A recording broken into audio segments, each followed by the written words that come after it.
اور ان لوگوں کی مثالیں بیان فرمائی ہیں جو تم سے پہلے گزر چکے ہیں، اور ہم نے متقین کے لیے نصیحت نازل کی ہے۔ اچھا، اب یہاں پر ان مسلمانوں سے خطاب ہے جو اپنے معاملات کے خود مالک ہوں اور ان کے کاموں کی لگام کسی اور کے ہاتھ میں نہ ہو۔ اچھا، اب یہاں غلاموں اور لونڈیوں کے بارے میں چند باتیں ہیں کہ جو غلام اور لونڈی مخصوص مقدار میں مال کما کر دینے کی شرط پر آزادی کے طلبگار ہوں تو انہیں ان کا معاہدہ لکھ دینا چاہیے، یہ بہتر ہے۔ کفر کا معاملہ تو یہ ہے کہ کفر اپنے ساتھ صرف یہ بات ذہن میں رکھیں کہ عقیدے کی گمراہی، عقیدے کی گندگی اور غلط چیزیں وہ نہیں لاتا، بلکہ وہ ایک بدحالی اور زوال پستی کفر جون سی ہے ہر طرف سے وہ لے کر آتا ہے جون سے، اور ایک معمولی عقل اور فہم والا انسان جس کام کو کرتے ہوئے وہ شرم کھاتا ہے اور ہچکچاتا ہے، کفر کی وہاں پر بھی تاریخی جو ہے وہ چھا جاتی ہے، اور ایسے حیا سوز کام وہاں پر شروع ہو جاتے ہیں، اور کھلے عام لوگوں کے اندر وہ کام کیے جاتے ہیں کہ بڑے بڑے رئیس اور جون سی ہیں وہ بھی ان کاموں کو پھر وہاں پر نہیں شرماتے جون سی ہیں۔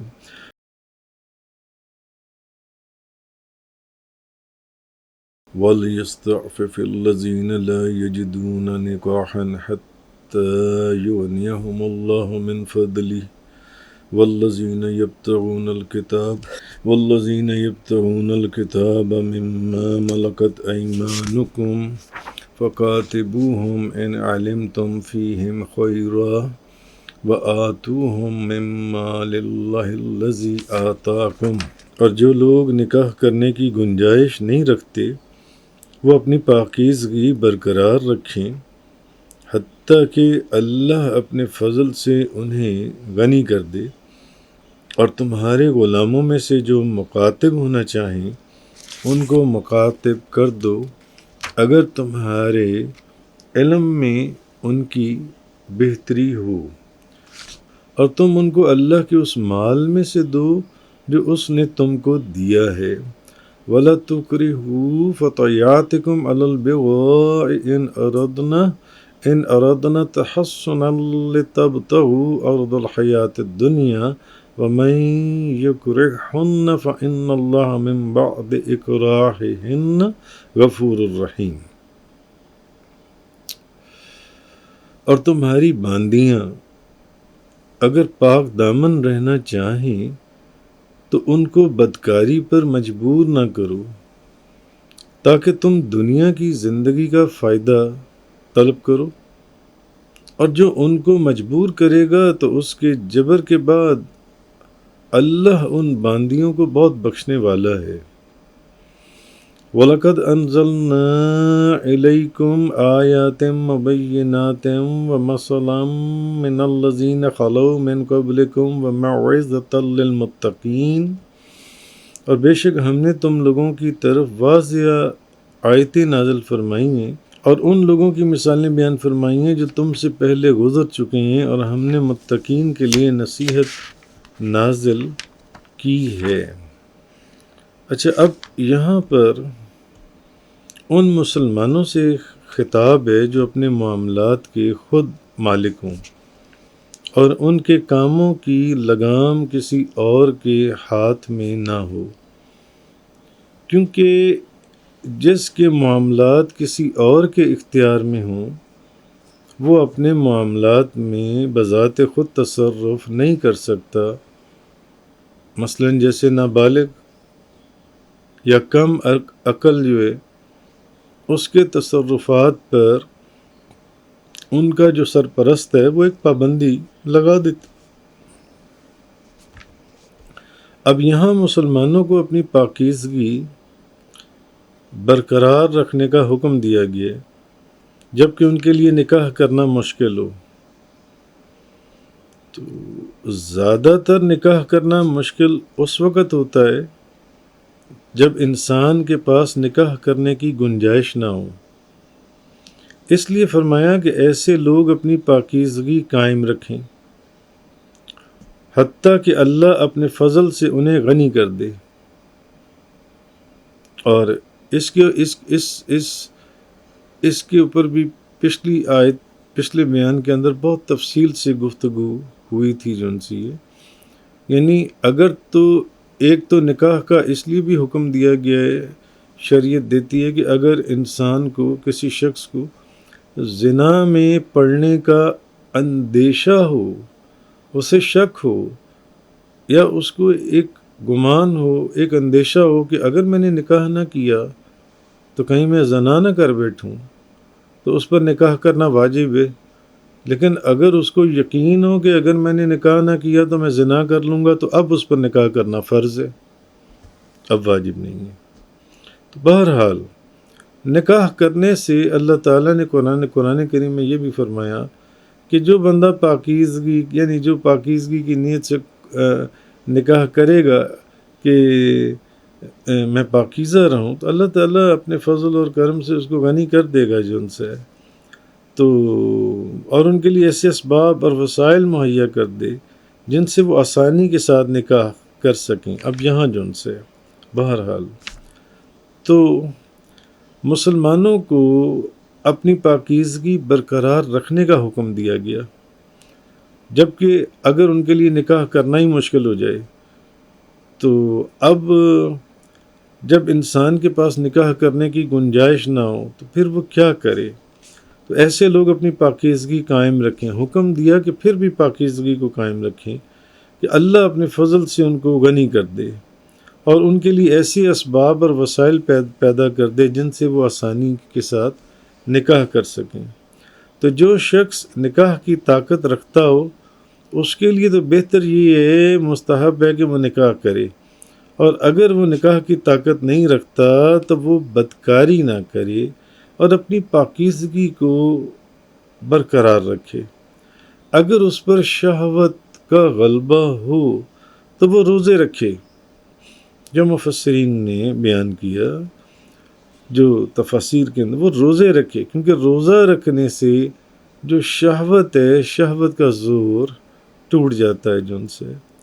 تو اب اس آیت میں نکاح کی طاقت نہ رکھنے کی صورت میں اللہ نے صرف یہ حکم دیا ہے کہ وہ اپنے پر کنٹرول کرے، اپنی پاکیزگی کو قائم رکھے، یعنی وہ زنا یا ادھر ادھر کی چیزوں میں توجہ نہ دے، اپنی پاکیزگی کو قائم رکھے اور ضبط نفس کرے۔ اس کے علاوہ اور کوئی صورت نہیں بتائی۔ اگر کوئی اور صورت ہوتی تو اللہ تعالیٰ وہ بتا دیتا۔ یہاں سے معلوم ہوا کہ متاع وغیرہ کرنا یہ جائز نہیں ہے، یا استمناء کرنا یہ جائز نہیں ہے، یا مادہ تولید کسی بھی صورت اس کا اخراج جو ہے اس کو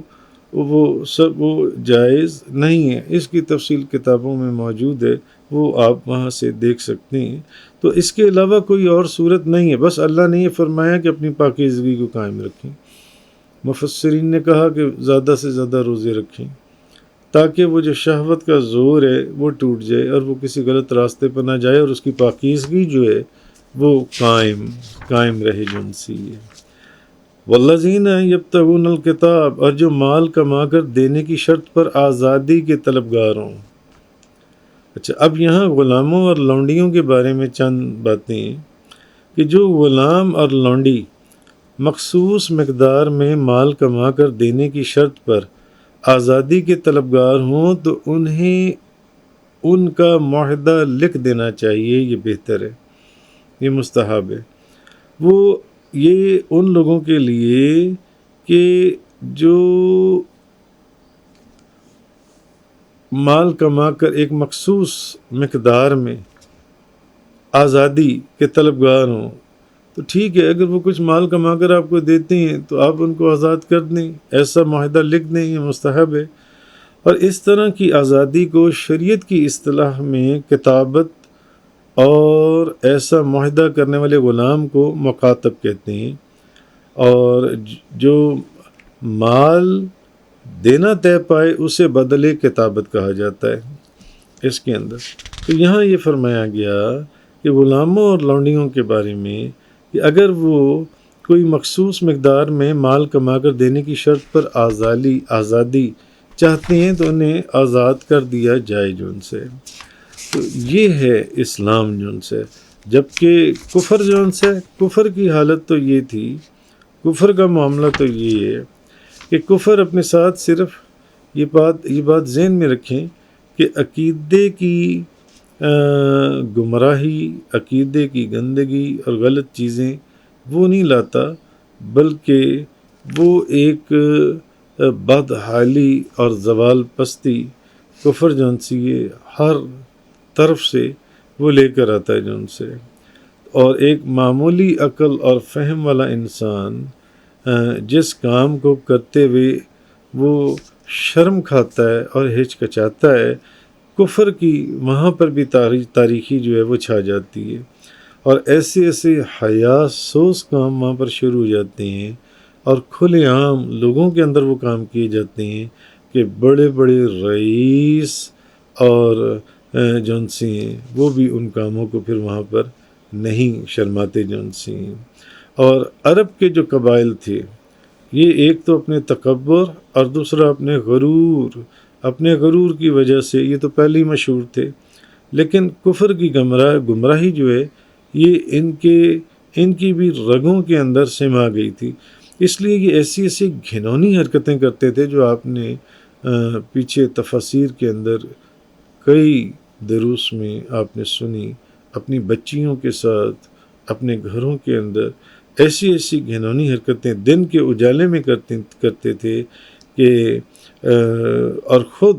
ان کا ارتکاب کرتے تھے کہ بالکل شرماتے نہیں تھے۔ تو اس زمانے میں یہ جو لونڈیاں ہیں یہ جسم فروشی کا ایک پیشہ عام طور پر اختیار پا گیا تھا ان عربوں کے نزدیک جون سی ہے، اور بڑے بڑے رئیس خاندان جو ہیں وہ اپنی جوان اور خوبصورت لونڈیوں کو اس مقصد کے لیے استعمال کرتے تھے، اور انہوں نے ان خوبصورت لونڈیوں اور کنیزوں کے لیے علیحدہ سے گھر بنا رکھے تھے، اور ان گھروں کے اوپر جھنڈا لہرا رہا ہوتا تھا۔ آج بھی بعض ممالک میں آپ جائیں تو جہاں جسم فروشی کے اڈے بنے ہوئے وہاں کچھ نشانیاں ہیں، وہاں کچھ ایسی میں نے دیکھا کہ وہاں کچھ ایسی روشنیاں انہوں نے نیلے رنگ کی روشنیاں جلائی ہوتی ہیں، یا کچھ اور اس طرح کے کام ہو رہے ہوتے ہیں، تو وہاں جھنڈے لگے ہوتے ہیں، تو وہ یہ کام اس وقت ان گھروں کے اوپر جھنڈے لگے ہوتے تھے جو ان سے۔ تو اس لونڈی کا، وہ جس بھی سردار کی، جس بھی قبیلے کی لونڈی ہوتی تھی، یہ اس کا جسم فروشی کا ایک اڈا تھا جو ان سے، جو اس کے مالک قبیلے کے نام سے مشہور ہوتا تھا۔ تو امام ابن جریر عطا سے نقل کرتے ہیں کہ زمانہ جاہلیت میں ہر قبیلے اور خاندان کی جو لونڈیاں ہوا کرتی تھیں، جو ان کی طرف منسوب ہوا کرتی تھیں کہ یہ فلاں قبیلے کی طوائف ہے، یہ فلاں قبیلے کی لونڈی ہے، اس کے دروازے پر جھنڈے گڑے ہوتے تھے جو ان سے۔ تو اور انہوں نے ان میں سے 9 کے نام تک بھی لکھی ہیں، اور ان کے قبیلوں کا بھی ذکر کی ہے۔ اور دوسری بات یہ ہے کہ نہ یہ بات اس وقت معیوب سمجھی جاتی تھی، اور نہ ان کے پاس کسی کا آنا جانا، یعنی اتنا یہ پیشہ اتنا عام ہو چکا تھا کہ حیران کن طور پر ان لوگوں کو کوئی شرم اور حیا ہی نہیں آتی تھی جو ان سی۔ تو اور کچھ ایسی عورتیں بھی تھیں جو یہ پیشہ کھلے بندوں کیا کرتی تھیں، اور کئی لوگ ان کے ساتھ شادی کر لیتے تھے، اور ان کی حرام کمائی سے جو ان سی ہے وہ عیش کرتے تھے جو ان سے۔ تو اچھا، اب اس دور میں جو یثرب ہے، مفسرین لکھتے ہیں یعنی مدینہ طیبہ، یثرب، وہاں کے حالات بھی مکہ مکرمہ سے مختلف نہیں تھے، اور وہاں اس وقت اس کا جو سب سے بڑا کاروبار کرنے والا تھا، جو ان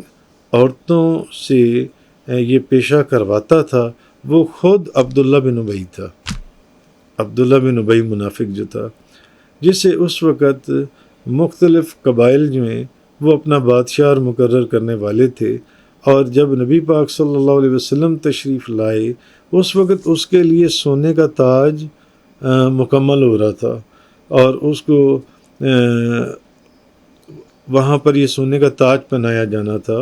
اور وہ اس وقت سب سے بڑا حرام کار تھا، وہ اس کاروبار کے کرنے والا جون سا تھا، اور اس نے ایک بہت خوبصورت 6 نوجوان اور 6